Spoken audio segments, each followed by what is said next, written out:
ஏசாயா 49ஆம் அதிகாரம் 24வது வசனத்தில் நாம் வாசித்தோம். பராக்கிரம கரத்திலிருந்து என்ன பண்ணுமாம்? கொள்ளைப்பொருளை பறிக்க கொடுமா. நியாயமாய் சிறைப்பட்டவர்களை நாம் விடுதலையாக்க கொடுமா. இந்த ரெண்டு காரியங்களையும் நாம் பார்க்கும் பொழுது நிச்சயம் அது முடியாத ஒரு காரியம். நியாயப்படி பராக்கிரமனுடைய கரத்திலேருந்து நமக்கு எந்த காரியங்களும் நாம் பெற்றுக்கொள்ள முடியாது. பராக்கிரமம் கையிலிருந்து கொள்ளை பொருளை பறிக்க கூடுமோ? ஒரு பராக்கிரம நம்மக்கிட்ட இருந்தோ அல்லது நம்ம வீட்டில் இருந்தோ அல்லது நம்ம ஆவிலிருந்தோ ஆத்மாவிலிருந்தோ சரீரத்தில் இருந்தோ அல்ல பிள்ளைகளிடத்திலிருந்தோ நமக்கு தெரிஞ்சவர்களிடத்திலிருந்தோ ஏதோ ஒரு காரியத்தை பராக்கிரமன் கைக்கு போயிடுச்சுன்னா அது அவனுக்கு அவன் நம்மக்கிட்ட பிடுங்கி கொண்ட கொள்ளை பொருள். அது அவனுக்கு அது நம்மளால் பறிக்க கூடவே கூடாது. அது ஒரு பக்கம். ரெண்டாவது பாட்டில் நம்ம படிக்கும்பொழுது நீதியாய் சிறைப்பட்டு போனவர்களை விடுவிக்க கொடுமோ. நீதியாய் சிறைச்சாலைக்கு போகிறவர்களை நம்ம விடுதலையாக்க கொடுமோ. இது ரெண்டும் ஒரு முடியாத ஒரு காரியம் பாருங்கள். ஆனாலும் 25வது வசனத்தில் ஆண்டவர் சொல்கிறாரு, என்றாலும் இதோ பராக்கிரமனால் சிறைப்படுத்தப்பட்டவர்களும் விடுவிக்கப்படுவார்கள், பலவந்தனால் கொள்ளையிடப்பட்டதும் விடுதலையாக்கப்படும். உன்னோடு வழக்காடுகிறவர்களோட நான் வழக்காடி உன் பிள்ளைகளை ரட்சித்துக் கொள்ளுவேன். ஆமென். இப்போ ஒருவேளை நம்மளுடைய வீடுகளில் இருக்க பிள்ளைகள் அல்லது நம்ம சபையில் உள்ள பிள்ளைகள், நம்ம பார்க்குற வாலிப பிள்ளைகளாக இருக்கலாம்.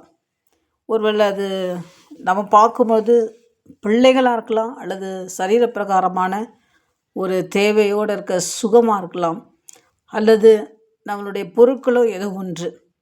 அது அங்கே பராக்கிரமனுடைய கரத்தில் போயிடுச்சுன்னா அதை பிடுங்கிறதுக்கு எடுக்கிறதுக்கு நமக்கு முடியாத ஒரு காரியம். ஆனால் ஆண்டவர் சொல்கிறாரு, என்றாலும் இதோ பராக்கிரமனால் சிறைப்படுத்தப்பட்டவர்களும் விடுவிக்கப்படுவார்களாம், பலவந்தனால் கொள்ளையிடப்பட்டதும் விடுதலையாக்கப்படுமா. அது பராக்கிரமனால் ரொம்ப ஸ்ட்ராங்கான ஒரு மனுஷனால் நம்மக்கிட்ட பிடுங்கப்பட்ட ஒரு காரியமாக இருந்தாலும் அல்லது பலவந்தனால் ரொம்ப பலசாலிக்கிட்ட இருந்து நம்மக்கிட்ட அது கொள்ளை பொருளை போல் அவன் பிடுங்கி கொண்டிருந்தாலும் ஆண்டவர் சொல்கிறாரு அது விடுதலையாக்கப்படும். அதுக்கு நான் என்ன செய்ய வேண்டும் அப்படி நம்ம யோசிக்கலாம். ஆண்டவர் கொடுக்குற வாக்குத்தத்தம் என்னன்னு பார்க்கும்பொழுது, உன்னோடு வழக்காடுகளோடு நான் வழக்காடி உன் பிள்ளைகளை ரட்சித்துக் கொள்வேன். ஆமென். இது பிள்ளைகளுக்கு மாத்திரமில்லை. ஒருவேளை பிள்ளைகள் உங்கள் பிள்ளைங்க ஏதாவது சிறையிருப்புக்குள்ளே மாட்டியிருக்கலாம், அவங்க சிறையிருப்புக்குள்ளே இருக்கலாம், அல்லது உங்களுக்குரிய நன்மைகள் ஏதோ ஒரு இடத்துல சிறையாக்கப்பட்டிருக்கலாம். நீங்கள் பெற்றுக்கொள்ள வேண்டிய நன்மைகளோ அல்லது சுகமோ அல்லது உங்கள் தேவைகள் நிறைவேறப்பட்டு நீங்கள் ஒரு நிறைவாய் வாழ முடியாமல் ஒரு சூழ்நிலைக்குள்ளே இருக்கலாம். அது ஒருவேளை சமாதானமாக கூட இருக்கலாம், அது சுகமாக கூட இருக்கலாம். ஒருவேளை அது உங்கள் பிள்ளைங்களால் வருகிற உங்களுக்கு டிஸ்டர்பன்ஸாக கூட இருக்கலாம். உங்கள் பிள்ளைகள் எங்கேயோ சிறையாக்கப்பட்டிருக்காங்க. ஸோ ஆவிக்குரிய ரீதியிலையோ அல்லது ஆண்டவருடைய பிள்ளைகளாகவும் அவங்களால வாழ முடியல, அவர்களால் பைபிள் வாசிக்கிறதில்ல, ஜெபம் பண்ண முடியல, அவர்களால் சபைக்கு ஒழுங்காக வர முடியல. ஸோ எந்த சூழ்நிலையில் இருந்தாலும் நீங்கள் அவங்களுக்காக நீங்கள் ஜெபம் பண்ணிகிட்ருப்பீங்கன்னா, அந்த வேதனையில் நீங்கள் இருப்பீங்கன்னா, அந்த காரியம் உங்களை ரொம்ப வேதனைப்படுத்தி கொண்டே இருக்கும் என்றால் ஆண்டவர் சொல்கிற காரியம், பராக்கிரமன் கையிலேருந்து இது எப்படி கொள்ளைப்பொருள் பறிக்கக்கூடும்னு நீங்கள் யோசிக்காதீங்க. இந்த பிள்ளைகளை நான் எப்படி விடுதலையாக்குவேன்னு சொல்லியும் நீங்கள் நினைக்காதீங்க. அது சிறைப்பட்ட பிள்ளை தானே, இது சிறைப்பட்டு போன காரியம் தானே, இந்த சிறையிருப்புலேருந்து நான் எப்படி இவர்களை வெளியில் கொண்டு வருவேன் அப்படின்னு சொல்லி நம்ம யோசிக்கலாம். அது இப்போ ஒருவேளை அது பிசாசனுடைய கணத்தில் போயிடுச்சுன்னா அந்த சிறைப்பட்டிருக்க அந்த பிள்ளைகளுடைய வாழ்க்கை எவ்வளோ ஒரு பயங்கரத்துக்குரிய காரியமாக இருக்கும் பாருங்கள். ஒருவேளை அவர்களுடைய மனதோ அல்லது சரீரமோ அல்லது அவர்களுடைய ஆவியோ ஆத்மாவோ பிசாசினிடத்தில் அது சிறைப்பட்டு போயிருக்கலாம். அல்லது ஒருவேளை உங்களுக்குரிய நன்மைகள் எங்கேயோ சிறையாக்கப்பட்டிருந்திருக்கலாம். ஸோ இதை ஆண்டவர் சொல்கிறாரு, உனக்காக நான் வழக்காடுவேன்னு சொல்கிறாரு. ஆமென். உனக்காக நான் வழக்காடி உன் பிள்ளைகளை ரட்சித்து கொள்வேன். ஆமென். இது எப்படி நடக்கும்னு நமக்கு நீங்கள் யோசிக்கலாம். இது நடத்துகிறவன் நம் தேவன். ஆமென். நம் 1 சாமுவேல் 30ஆம் அதிகாரத்தில் பார்க்கும் பொழுது 1 சாமுவேல் 30ஆம் அதிகாரத்தில் பார்க்கும் பொழுது தாவீது அவனுடைய குடும்பத்தார் முழுவதும் சிறையாக்கப்பட்டிருக்காங்க. அவனுக்குரியது எல்லாமே சிறையாக்கப்பட்டிருக்கு பாருங்களேன்.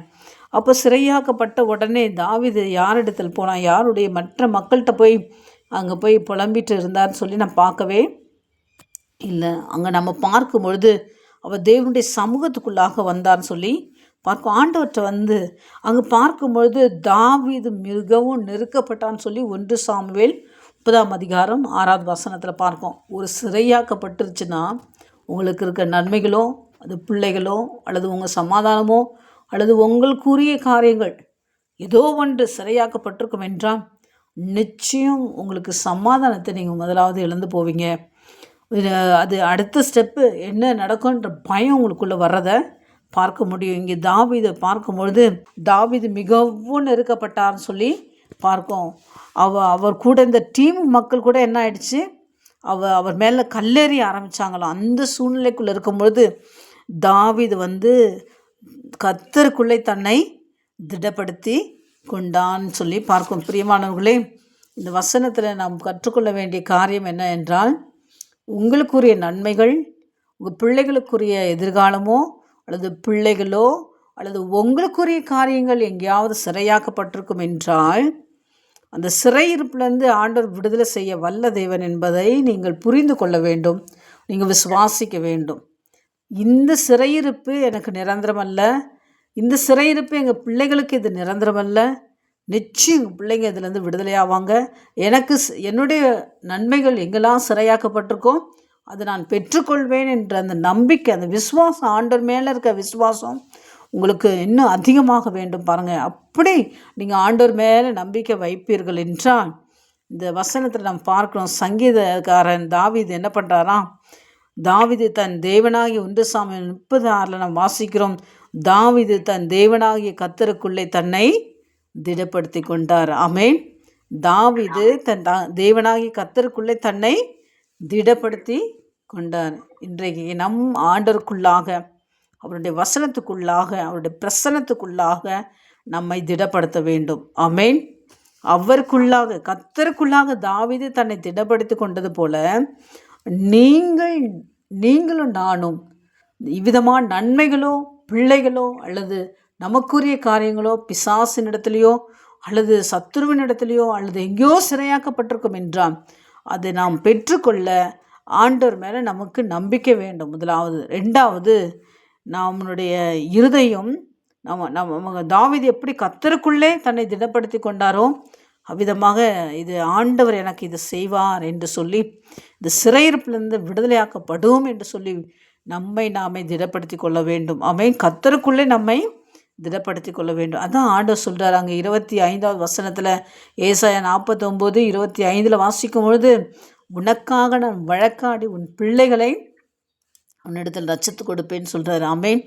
ஆண்டவர் நான் திருப்பி கொடுப்பேன்னு சொல்கிறார். இங்கே பார்க்கும்பொழுது தாவீது எல்லாவற்றையும் என்ன பண்ணாராம், திருப்பி கொண்டான்னு சொல்லி நம்ம பார்க்கோம்.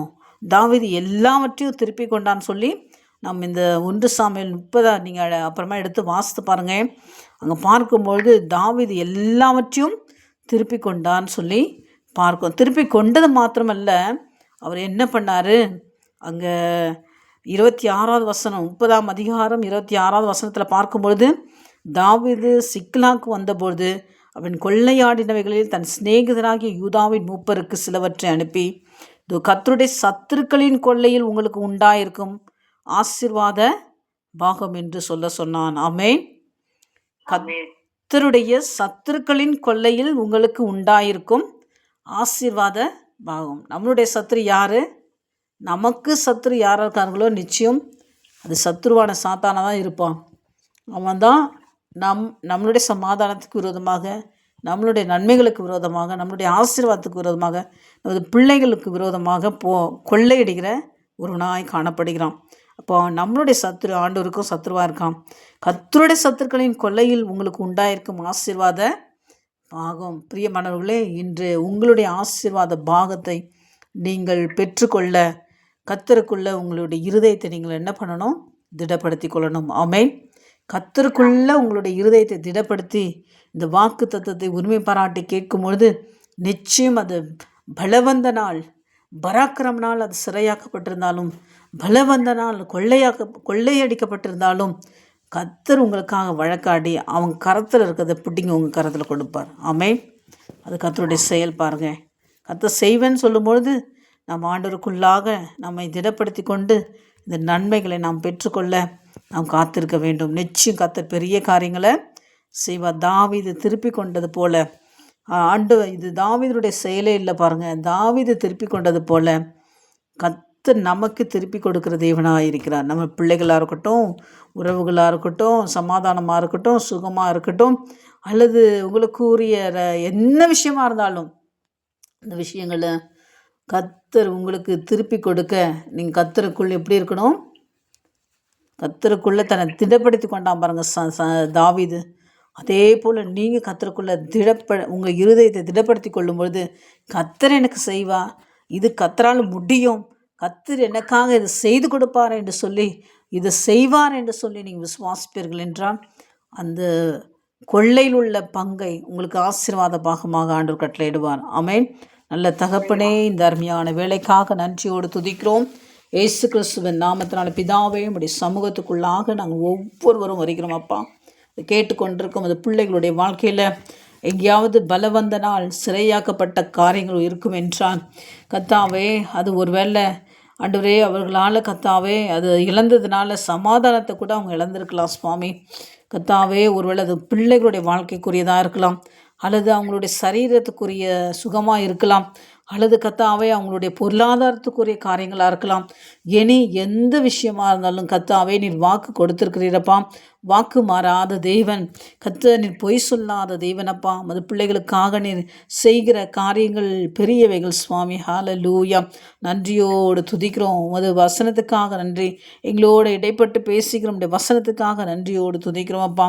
நாங்கள் ஏசாயா 49 வாசித்த வண்ணமாக கர்த்தாவே, அது பலவந்த நாள் சிறையாக்கப்பட்டிருந்தாலும் கர்த்தாவே, அது எங்களுடைய கரத்திலிருந்து எவ்விதமான காரியங்கள் பிடுங்கப்பட்டிருந்தாலும் பராக்கிரமன் கையிலிருந்து கொள்ளை பொருளை எங்களால் பறிக்க முடியாது சுவாமி, எங்களால் பறிக்க முடியாதப்பா. அது நீதியாய் சிறைப்பட்டு போன காரியமாக இருந்தாலும் கர்த்தாவே, நாங்கள் இங்கே ஏசாயா 49 25 வசனத்தில் வாசிக்கிற வண்ணமாக பராக்கிரமனால் சிறைப்படுத்தப்பட்ட காரியங்களும் விடுதலையாக்கப்படும், பலவந்தனால் சிறையாக்கப்பட்டு காரியங்களும் ஆண்டவரே விடுதலையாக்கப்படும் சொல்லியிருக்கிறேன் சுவாமி. அது பலவந்தனால் எங்களிடத்திலிருந்து கொள்ளை பொருளாக அவன் எடுத்துக்கொண்ட காரியமாக இருந்தாலும் சத்துனுடைய கொள்ளையிலிருந்து கர்த்தாவே நீர் எங்களுக்கு ஆசீர்வாத பாகத்தை தருகிற தேவனாக இருக்கிறீர். ஆமென். நன்றியோடு துதிக்கிறோம்.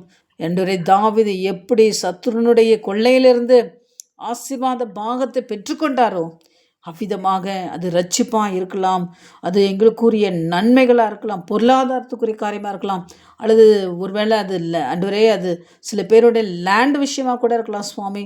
சில பேருக்கு பிள்ளைகளுடைய ரட்சிப்பின் விஷயமா இருக்கலாம், கணவனுடைய ரட்சிப்பின் விஷயமாக கூட இருக்கலாம் சுவாமி. இந்த நாள் கர்த்தாவே நீர் பெரிய காரியங்களை செய்கிற தேவன். சத்துருடைய கொள்ளையிலிருந்து எங்களுக்கு ஆசீர்வாத பாகத்தை கட்டளையிடுகிற தேவன். எங்களோடு இருக்கபடியா நன்றியோடு துதிக்கிறோம். இப்படி கரத்தில் இந்த காரியங்களை ஒப்பு கொடுக்குறோம் அப்பா. நீர் பொறுப்பெடுத்து நடத்த போகிறீரே, நன்றி. அது வரையிலும் உடைய பிள்ளைகளுடைய இருதயத்தை கர்த்தர் நீ திடப்படுத்த வேண்டுமா செபிக்கிறோம்.